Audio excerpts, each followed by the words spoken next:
Hello, boys and girls, and welcome to the concession stand here on the KB Radio Network. I am your host, Kevin Reed, and this is the review of season 1 of Prime Video's new video game adaptation, Fallout. And this is a show that I was anticipating because it looked really interesting. I never played the game.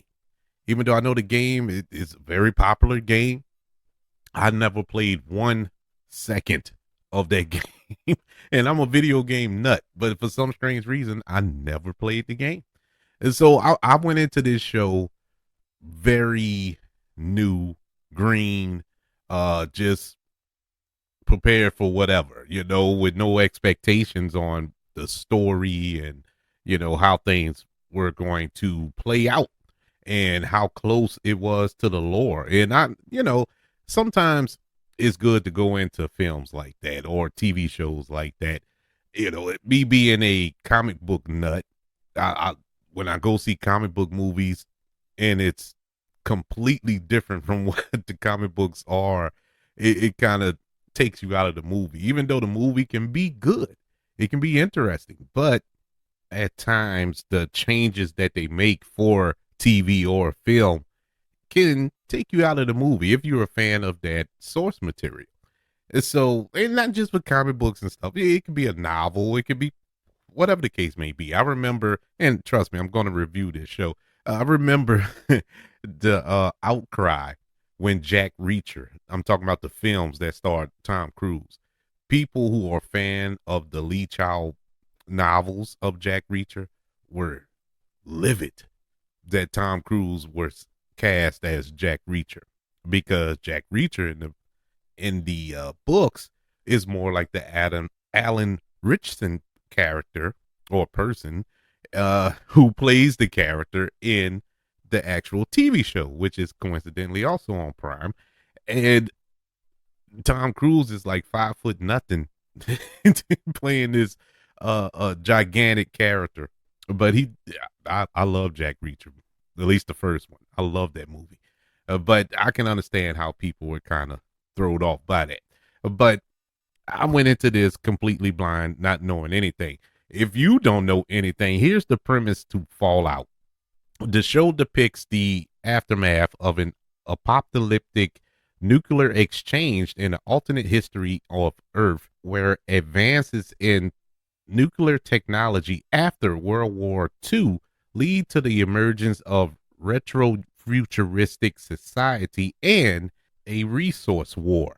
The survivors take refuge in fallout bunkers known as vaults, built to preserve humanity in the event of nuclear annihilation. 219 years later, a young woman named Lucy leaves behind her home in Vault 33 to venture out into the dangerous, unforgiving wasteland of a devastated Los Angeles to look for her father. Along the way, she meets a Brotherhood of Steel sire and a ghoul bounty hunter, each with their own mysterious past and agendas to settle. This show stars Ella Purnell, Kyle MacLachlan, and Walton Goggins, as well as Aaron Morton. This was a very good show. I was super satisfied with the 8 episodes that we got in this series. This was produced, or one of the producers here was Jonathan Nolan, who is the brother of Christopher Nolan.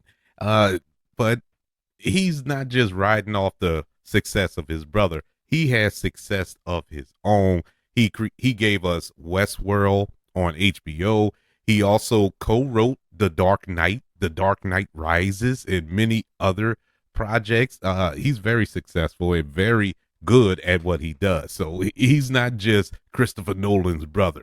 He actually has a stellar career, and his name being plastered on this show helped it. And starting off with our stars here, our stars of this show are perfectly cast. Ella Parnell, who is If you don't know who she is, she's the girl with the anime eyes. I always say this.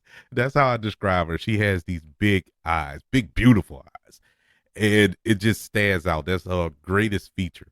And we have seen her on Yellow Jackets, on Army of the Dead. She's building a pretty good career for herself. Aside from Yellow Jackets, which I enjoyed her, I felt is her best work. Uh, this rivals that. This is like uh, with Yellow Jackets. This is 1A 1B with Fallout as far as her acting. I loved her character here as Lucy McLean. I just loved the way she played this character.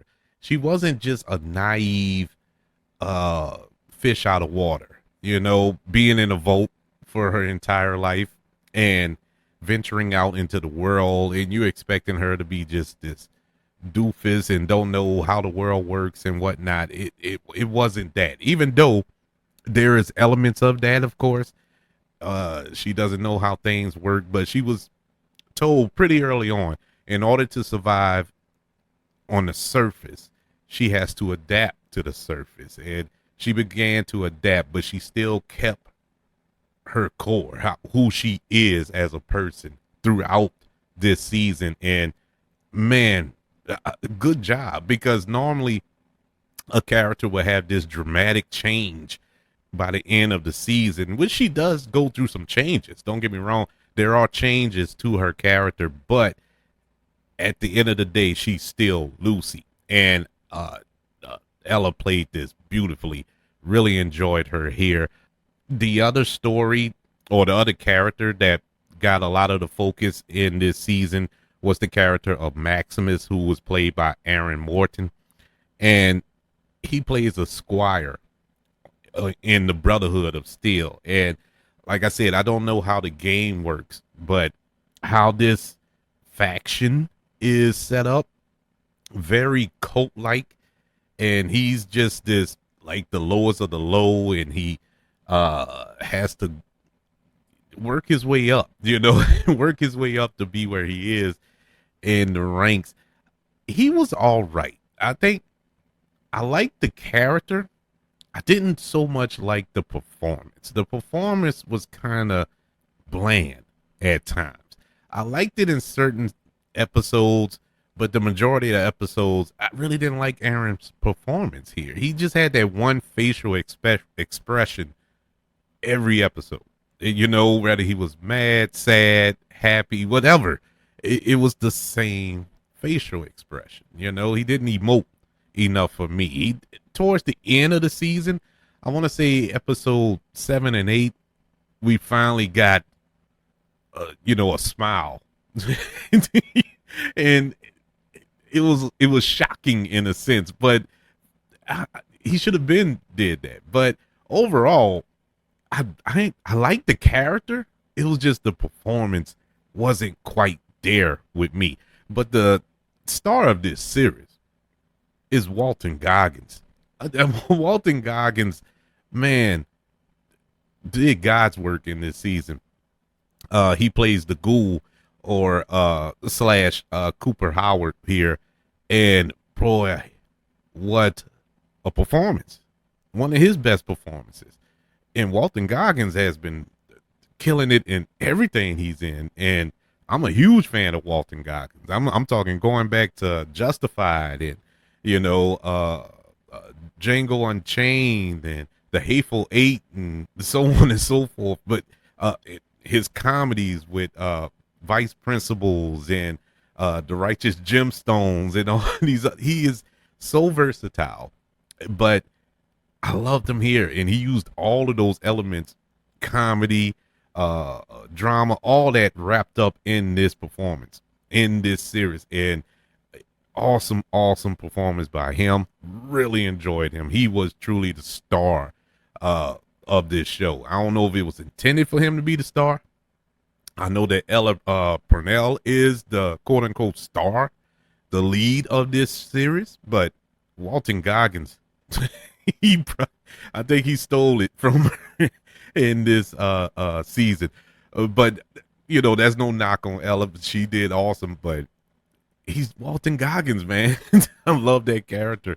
The supporting cast, we got a real strong supporting cast here, and some out of left field guest stars and cameos. It was really unexpected, in these little small roles, but they helped move the show forward. And they weren't there to steal the scene. They weren't there to, take the spotlight off of our main characters. They were just there to move the story along and uh, did their job, and that was that. I like that element of it. The structure of this show, I think, is the best you can do with this show. Once again, not knowing how the games are set up, but I liked the flow, the tone. It flowed perfectly. Going back and forth in time, because this is like there's a 200-year gap in time here. So there's a real distance between where it began and where it ended. So a lot of story had to be told. A lot of filler had to be dumped in there, and it was done pretty well. It was written really well. I love the balance of the action and the gore and the comedy. The comedy came in the right spots. That's one of the biggest things I noticed in this show.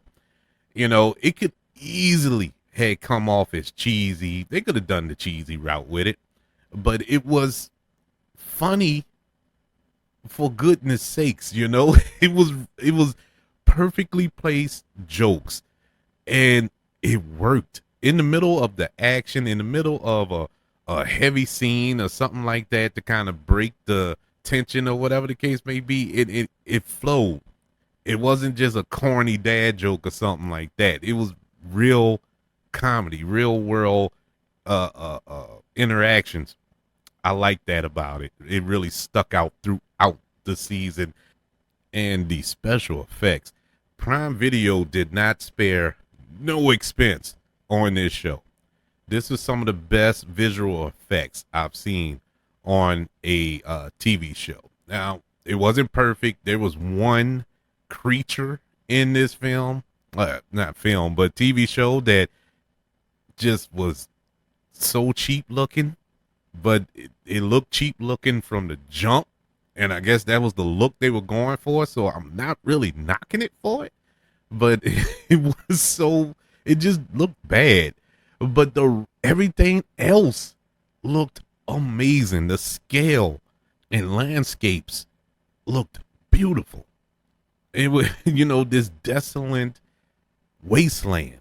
It was perfect. And I must say, this is one of the best looking apocalyptic TV show or films I have seen in a long time. It felt like a lived in world. This felt like the world blew up. It really looked like we was in the apocalypse after a nuclear war. It looked like that, because I've seen films, and I'm pretty sure you've seen films where it's so tightly shot that it just looks like a 3-mile radius was affected by whatever took place. But here it really feels like the entire world went through hell, and it was a disturbing look. It really looked disturbing. And I mean, kudos to the filmmakers, to the set designers and production designers who worked on this show.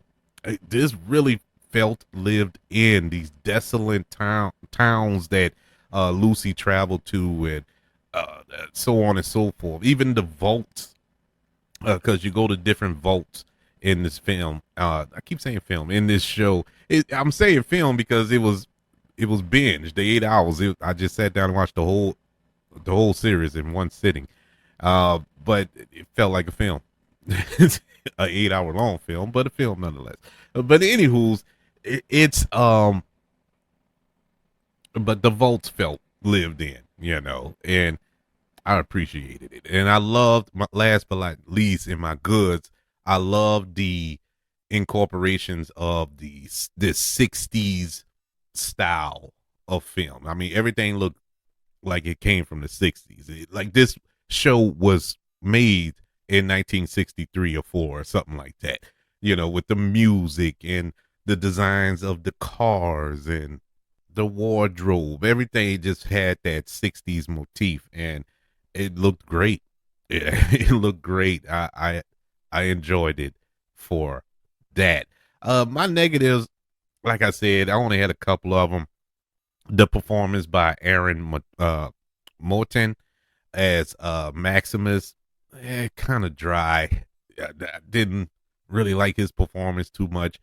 Uh, the special effects on this one creature, I think in episode 4 or 5, can't remember which one, but you'll know it when you see it. If you've seen it, you know what I'm talking about. I just couldn't stand the look of that thing. It looked silly. It just looked silly. Everything else looked amazing. They had this like mutated bear that looked phenomenal. But this this thing that came out of the water, pink looking thing, it just did not work for me. That was it for my negatives. I really didn't have any other negatives. This show worked for me. I really, really enjoyed it. Throughout the show, I was sitting here wondering, man, I wonder if fans of the video games are enjoying this. There I go again, film. Enjoying this TV show. Is this doing the TV show justice or the game justice?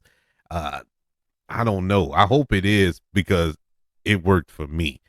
Fallout, which is currently on Prime Video, all 8 episodes can be binged, gets a letter grade of a B+. Yes, this was an awesome show, man. I was curious as to why they dropped all 8 episodes in binging fashion, because as of late, Prime Video hadn't done that. Like I've mentioned before, Reacher was week to week. Disney Plus do week to week with their shows. A lot of shows have kind of started doing the week to week format thing. Sometimes it's good, sometimes it's bad. Like for X-Men 97, I wish it was binged. I hate waiting a week, but I'm enjoying it for what it is. I'm not mad at this being binged, because the way the episodes are set up and the way things work out throughout the series, I think that it needed to flow. You couldn't wait. It wasn't real cliffhangers per se after every episode. Some episodes, yeah, but not every episode had a cliffhanger to whereas, oh man, can't wait for next week. But it was good. It was still good, and it was good to watch it just throughout. It worked for me that way. But I would like to know, how did you feel about Fallout? If you watched it, did you enjoy it? Are you a fan of the games? And how did you feel being a fan of the games? And if you haven't seen the show, are you planning on checking it out? I highly recommend it, me personally. Email the show, kbradiopodcast@gmail.com. You can also look up the show on all social media platforms. Just search for the KB Radio Network. Search for the KB Radio Network channel on YouTube. Subscribe and like this video if you don't mind. Also, don't forget about the 5 stars, the reviews, and sharing this show if you're listening on Apple Podcasts, Spotify, iHeartRadio, wherever you are currently listening to the concession stand here on the KB Radio Network. Everybody, thank you for joining me for this review of Prime Video's brand new video game adaptation, Fallout. Can't wait to speak to you on the next go around. I want you all to know that I love you. Continue to love everyone, and until we speak again, you all be blessed.